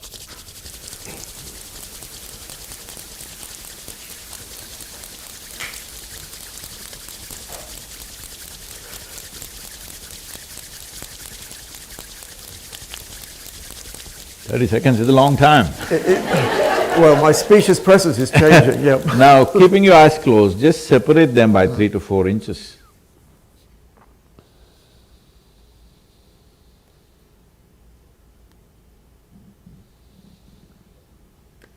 Okay? Yep. Something happening between your two hands, something little bit, Yes. whatever that is. Feel the Let's not try to define it, describe it, it's an extension of the body. You can extend the body like this. Right now you have heard of phantom legs and things, somebody loses a leg or a hand. Even though the physical leg is gone, they're still experiencing it because in extended body. Yeah. As there is a physical body, there's an energetic body which can stay intact if the loss of body is very sudden like that. There are tantrics, we should not go here, I'm entering dangerous territory in a university. Why should I commit suicide like this? Let me leave the tantrics alone. So, there are people who can leave their body here and go and do something and again come back. It's called parakaya pravesha. That means you enter something else. This is extension of the body, which is psychic. Extension of the body and mind to do something is a psychic process. What you're talking about, Saint Teresa, that is a spiritual experience, what we people are seeing. Whether she is having a mystical experience or not, nobody will know.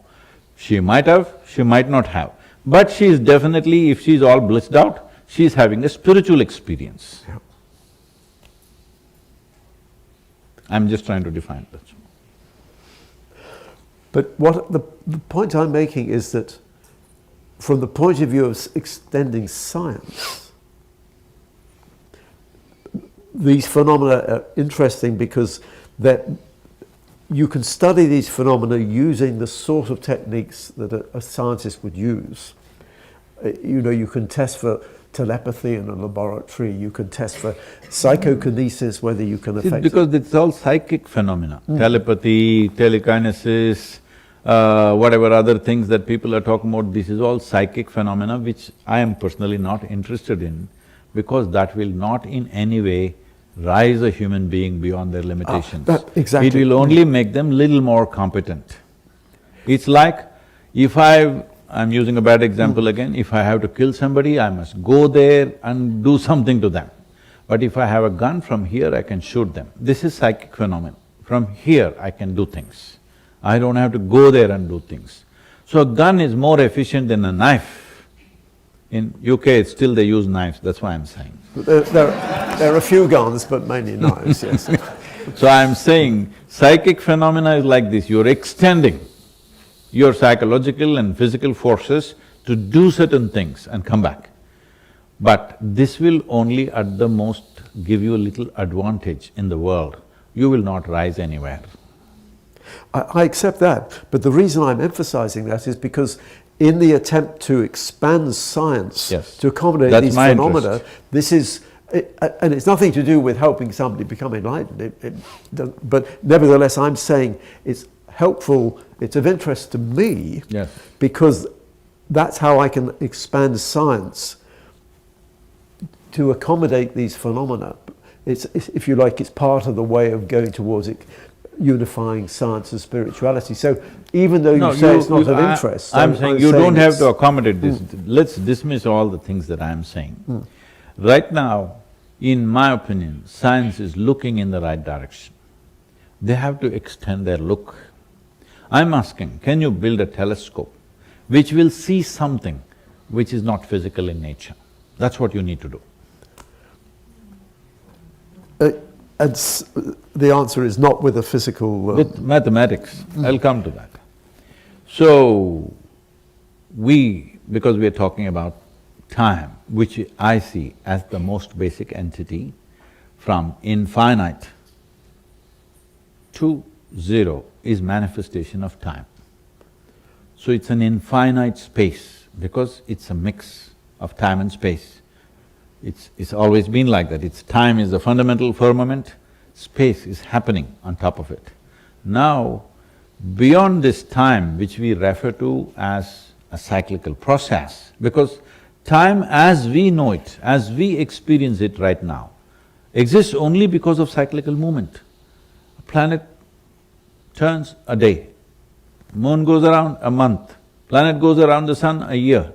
This is our experience of time, and similar cycles are happening in our own bodies and various phenomena in the world. But a time which is not cyclical, which is just a stillness, we call this Mahakala, that means the greater time.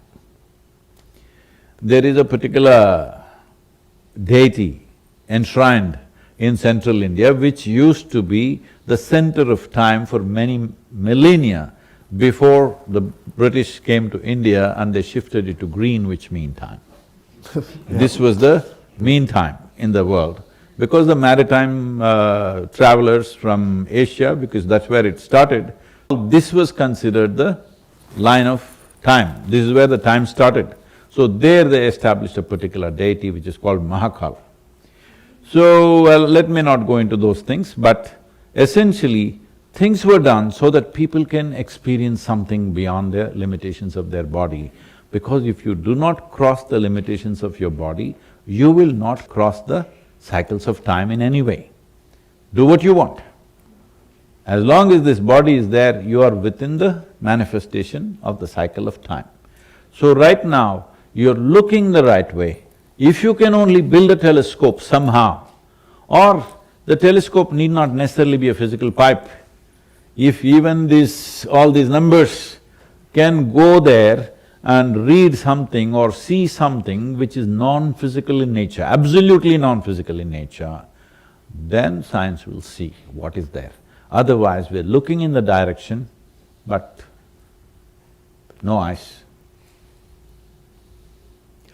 And so the question is, how can physics do that? I mean, for example, people are interested I think we should drop the word physics, because I'm talking about crossing the physical. Well, I mean, even the word, when I talk about expanding physics to accommodate these phenomena, it is not clear that that is the right word, because most physicists will not want to call it physics. They will say it's philosophy or something, but and so I'm quite happy. In fact, I tend to use another word. I tend to use the word hyperphysics. This is quite good science, systematic way of… Yeah, but you see, within physics itself, there's the whole question of what is physics.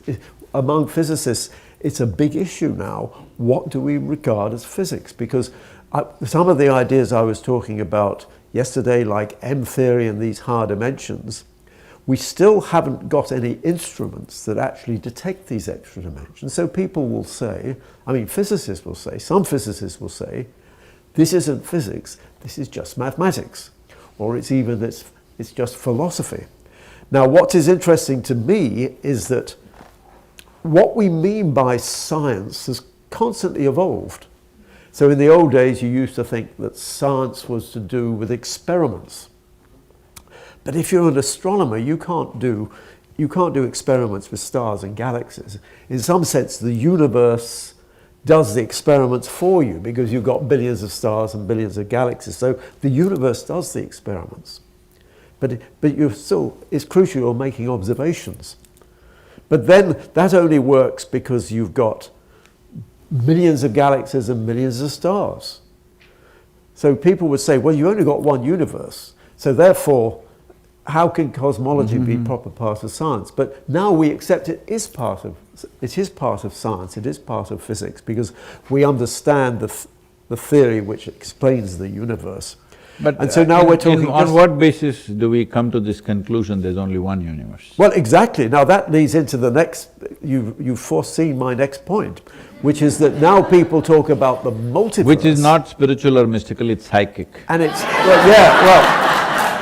Well, the point is, the multiverse in a certain sense is just in the mind, because we cannot see the other universes. And I get into I've written a book about the multiverse, universe or multiverse, and one gets into arguments with other physicists. They say, this isn't physics, because you can't see the other universe. And a crucial thing about science is, it has to be something you can see. You've got to get evidence.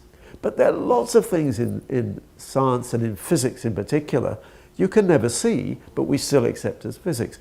You can never see inside a black hole, but most physicists accept that's part of physics. You can never see a quark, which is the subatomic particle which makes up neutrons and protons, but everybody agrees that this is part of physics.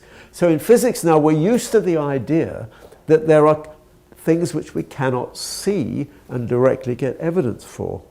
But it's regarded as physics because it's part of this mathematical framework, because at least part of the theory can be tested. Now, so one of the counter-arguments, you mentioned the multiverse. Even though you can't see these other universes, you can argue it's still part of physics, because they're predicted by theories of physics which can be tested indirectly. But what I'm saying is that there's a whole controversy going on, even within physics, about what physics is. And in some sense, our paradigms of physics now are essentially just mental models, because the concept of reality, when you talk about higher dimensions and quantum theory, I mean, quantum theory has got obviously experimental tests, but these higher dimensions don't yet have experimental tests. And so really it is a creation of mind. If you said psychic, in a sense it is psychic, it's a creation of mind, because at the moment we don't have the eyes, if you like, with which to actually perceive. Going back to this Saint Teresa, suppose out of her blissfulness. She told all the… Where was she? In which part of… Oh, well, she came from Europe. I've Europe. actually forgotten what city she was on. Okay. Aquila in Italy, yeah. If she told the Europeans, make this world your home, out of her, if she has tears of blissfulness, I'm sure she's feeling like that. And she said, make this world your home. Then the Europeans thought, then we should make our home so big it should cover the whole world, which they tried. Now that's a disaster. So physics means studying the phenomena of the physical world. If it reaches the edge of physicality, we must leave there and come up with a new science, isn't it? Come up with a New science, whatever you want to call it, I'll leave that listening to absolutely. you. I mean, that is the point I'm making, that you're changing your view of what science is to accommodate these things. And indeed, you're changing your view of what physics is to accommodate these things. And that is part of the challenge, and that is why the more conventional scientific community is reacting against that. I mean, some of them are reacting against things like higher dimensions, which are relatively respectable in the sense that famous scientists work on them. So even more are they reacting against this idea that you can extend science to accommodate the multiverse and the psychic experience or whatever. But I'm just saying that that is part of the process of linking science and spirituality, is changing what you mean by the nature of science. But the nature of science has always changed historically. And if ever science and spirituality does merge in some sense, it will mean that scientists must become more spiritual. No, I wouldn't say that. Okay. What I would say is, right now, this whole fallacy of science and spirituality, what is it that we call as science? If something is a systematic approach to know something, and if you see it also, it's the same way, if I see it also, it's the same way, and 10 other people see it, it's still the same way. That means it's not just a purely subjective experience. Then we say it is science, right? Am I correct? That's the old version of science. All right, we'll go by the old version. Yeah. Because both of us are in that state. So now, what we call as spirituality is also a system that if I elucidate, this is the way, if you do this, this and this will happen to you. If it… out of these 100-odd people, even if 50 people can experience it, in my opinion, it is science. Because I clearly mark out few steps and they take those steps and they come to such an experience. I should tell you this. Some time ago, a man who is super exposed to all kinds of spiritual stuff around the world, he said he's been with JK, I don't know if you've heard of JK, J. Krishnamurti. Yeah. Yes. He was with JK for a long time till he passed away in Ojai, and then he was with Rajneesh, he was with what's her name? Anandamayi Ma, and he was with some European teachers, and he was with the UG Krishnamurti, who was another guy from Bangalore, all this. And then he came and stayed in our yoga center for 2 weeks. After 2 weeks, he said, can I meet Sadhguru? I did not know he was there. Then I said, okay. Then one afternoon I just met him. He said, Sadhguru, like this, I have been all these places. I said, so you're a failed candidate everywhere and you come here now, what do I do with you? He said, no, Sadhguru, I have to say this, I have not come here for anything. He was already like 79 something when I met him. He said, no, I'm not looking for anything, each one of them have contributed, I've read you and I've seen you and all that. I just wanted to see you, that's it. All I want to say is, I've been to all those places, experienced so many things, each one of them enhanced my life in some way. But you're the only one who has a spiritual factory. I said, what do you mean? I said, every week I'm just seeing people come, ordinary people come there. When they're leaving after 3.5 days, they're all bursting with joy and screaming and dancing around and going. One batch after another, they're coming and going the same way. This is a spiritual factory. Then I thought this is a great idea. Because a factory means turning things out more efficiently than handmade stuff.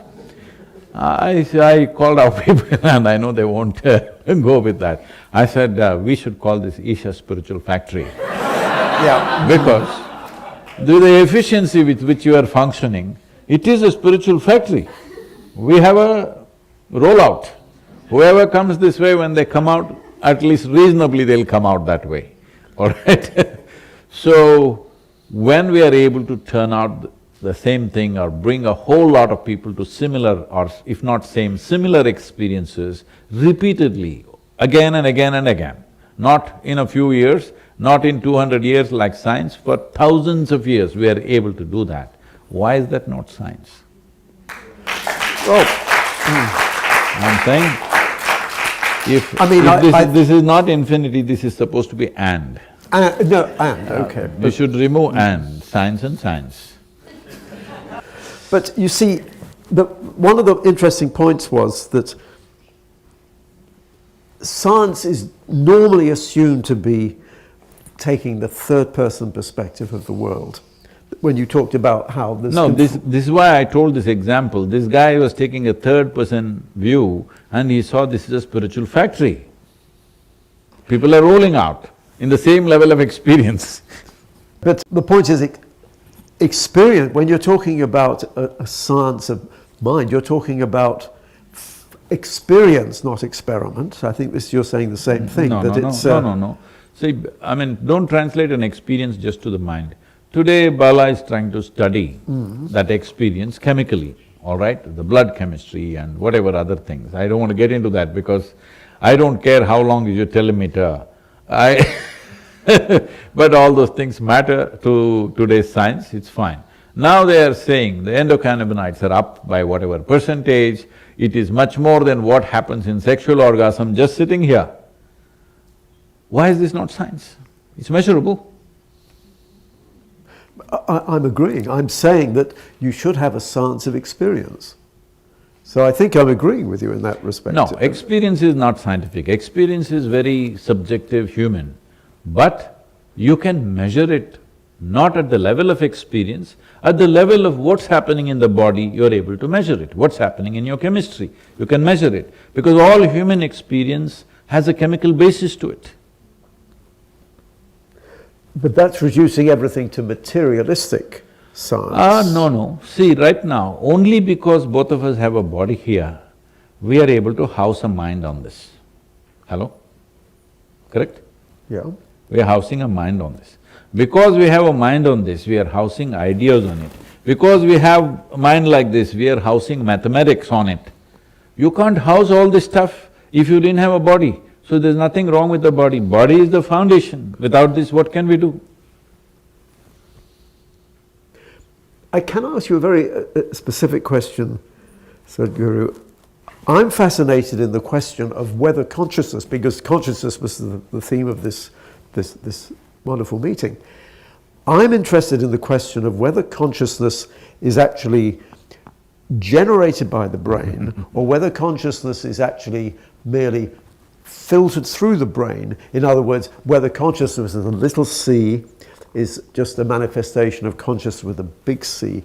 And I'm interested to know where you stand on that, because you're obviously emphasizing the fact that our experience of the world is related to what happens in the body, but that doesn't prove that the consciousness is generated by the body. It merely says the consciousness is not at all housed in the body. So where do you stand on that? Let me put this like this. We were talking about kala. We're talking about time and space as kala. We're talking about mahakala, which is time but not cyclical in nature.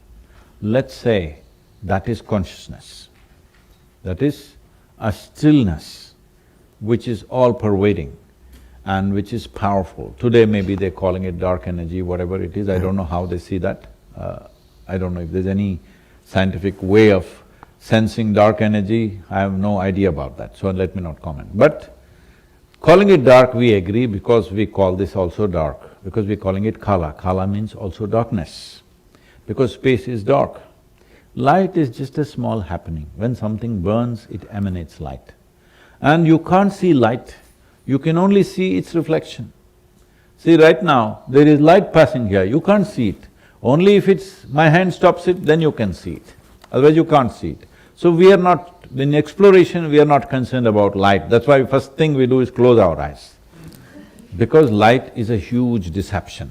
Light is giving you a wrong perspective of everything. So the moment you depend on light, you become physical, you become only physical with the opaque stuff. I'm saying you can see the hand, you can't even see the air that you breathe. Because you can't see anything vital here if you depend on light. So first thing is to close our eyes because the senses are deceiving you. When we said Maya, we did not say… because today philosophers are going about saying nothing exists, it is only there because you are looking at it. Recently some young boy asked me a question, I think that video is out somewhere today. This boy is asking, Sadhguru, is universe there before me or is it just my projection? I said, you're a young man, before you came, I was here and the universe was there. All right, don't imagine such things, you came and projected the universe for me, all right? I'm saying this is simplistic understanding of whatever profound sciences somebody has experienced. It's all because of those three scientists got the Nobel Prize. Everybody thinks that now they know universe does not exist. If universe does not exist, what the hell are you doing here? It is just that it doesn't exist the way you see it. This is Maya. Maya means illusion. Illusion means that not necessarily that it does not exist, it is not the way you think it is. It's not the way you are perceiving it for the sake of your survival. It is a completely different phenomena. But you see it this way because this is how you can survive, otherwise you cannot survive. Having said that, so let us assume this non-cyclical time, which is the basis of space, is consciousness. Well, when we were children, all of us would have blown a soap bubble. Were you doing or you were looking through the telescope, sir? It depends on the age, but I mean, I was blowing soap bubbles up till… Yeah, soap bubbles. 15. Suppose you blew you blew this big bubble, I blew that big bubble. Now I say, see, that's my bubble, the big bubble is my bubble, this is your bubble, this is my bubble. It went poop. Then I don't say this is my air, this is your air. It's the same air, both of us captured. You captured this much, I captured that much. So right now the whole yogic system is focused on how much can you capture. If you capture more of that you're calling as consciousness, which is a memoryless, intentless intelligence, with which if you give it a little memory, it finds expression as many, many forms. So you and me are one type of forms that which found expression because we gathered memory. This memory we call as karma. As long as your karma is there, you can blow a bubble because you got soap. Even though there is air, you can't blow a bubble. You need soap. So soap is this karmic information. Without information, you can't blow the bubble.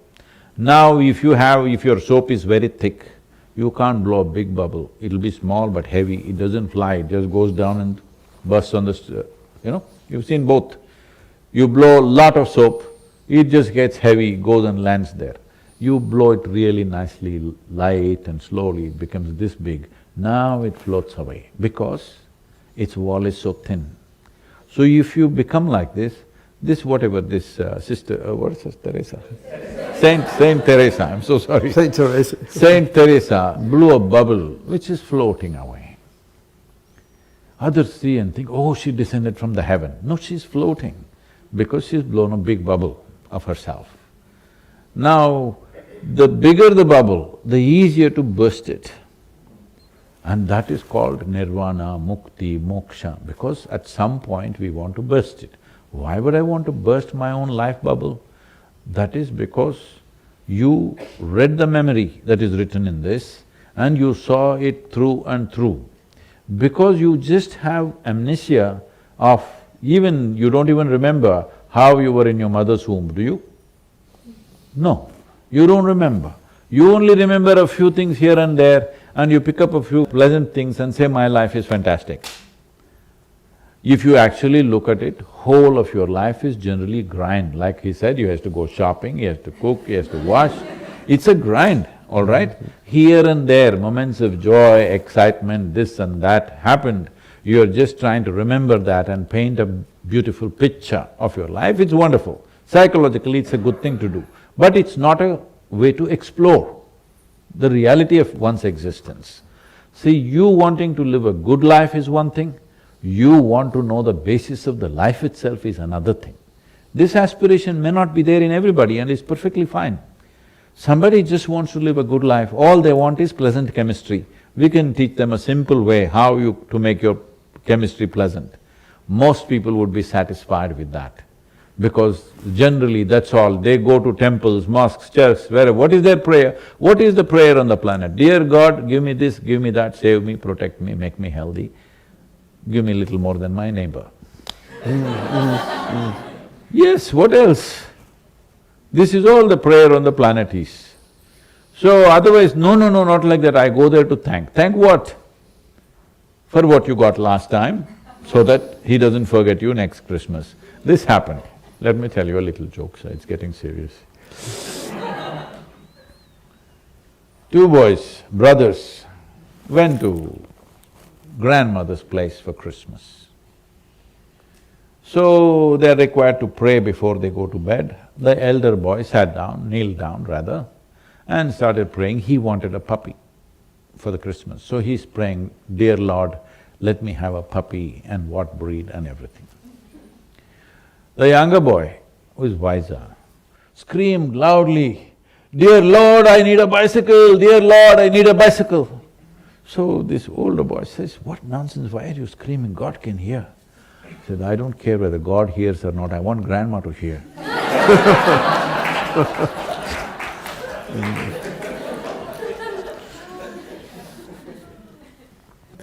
Can I ask you another question, which doesn't follow up from So that, if it is not asking too much, if I give you a very simple, generally in science you call it a theory, yeah. I call it my experience.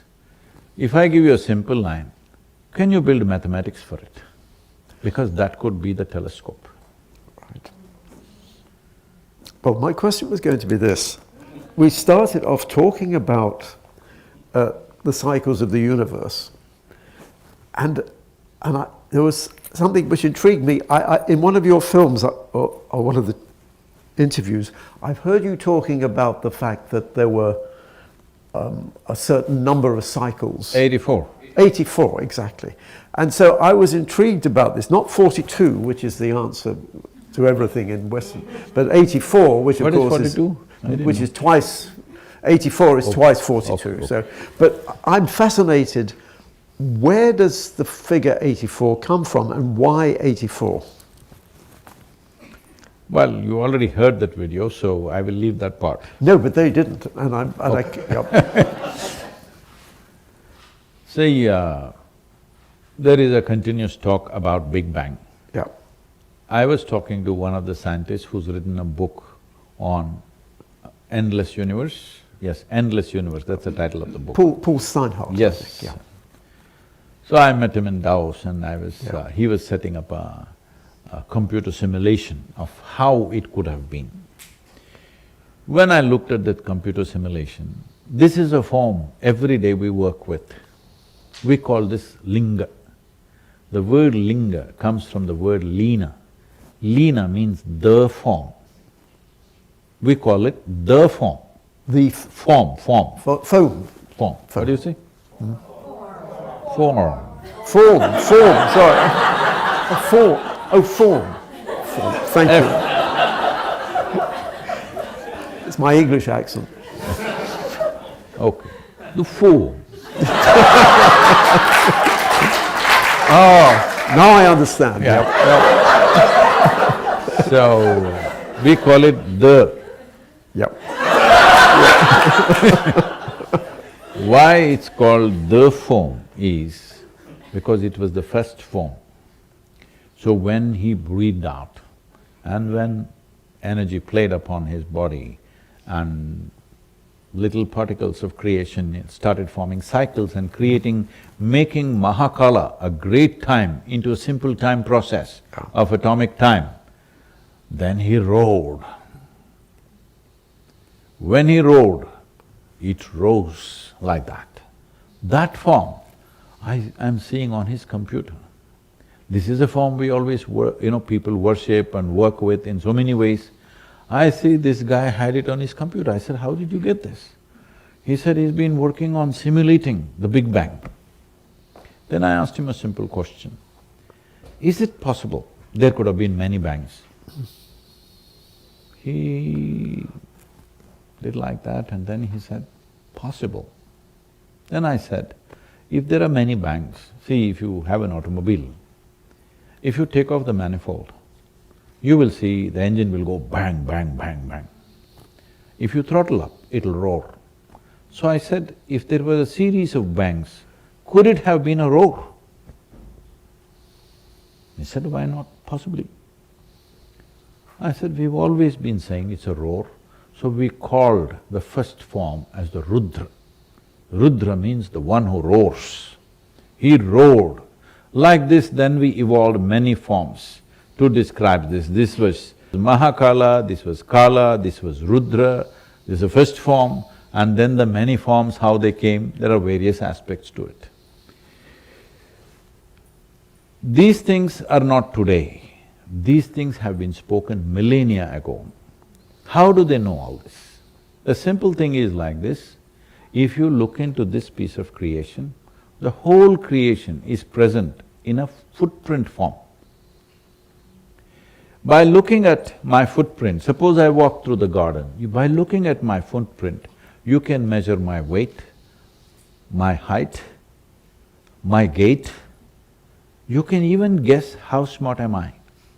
Depending on how I navigate through spaces, you can see how smart you are. In this country, everybody's eulogizing this all the time. The Native Americans could read the footprint and they could read the tracks, how many people, what is happening, this, that, lot of detail into it, because the footprint leaves a whole lot of things.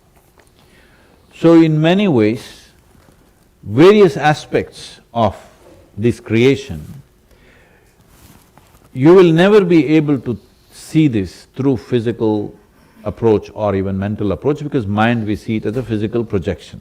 Mind is a little subtler projection of the body. So these things cannot be seen, but the footprint can be seen.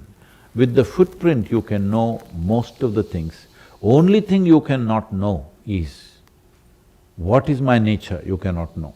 But you can figure out, if I walk through, let's say, a difficult terrain, you can easily figure out how smart I am. You can figure out what is my thinking. People do this. Looking at the animal footprints, I do this myself. Looking at the footprint, I know where it is going, is it hungry, is it not hungry, is it hunting, is it just walking around? I've survived in the jungles because I see these things very clearly. So looking at the footprint of creation, if you have lot of these numbers, which I don't have no numbers in my head, only number I have is this one. Or sometimes it becomes like this. I don't have any other numbers. Because of that, I don't bother about that, but if you have all these numbers, if I show you the footprint, can you build a mathematical ladder to that? If you build that, we can say scientists are seeing something that their eyes or their telescopes cannot see. Yes, but can I ask a follow-up question? Because one of the reasons cosmologists like myself like to invoke cyclic universes is because of the apparently miraculous fine-tunings of the physical constants which are required for life to arise. This is what's called the anthropic principle, that there are unexplained coincidences between the constants of physics which are required for observers to arise in the universe. And one of the explanations of this is that you have many cycles of the universe, expansion and recollapse, and every time you have a bounce, you change the constants. And so the idea is that many of these cycles are just empty, no mind, no consciousness.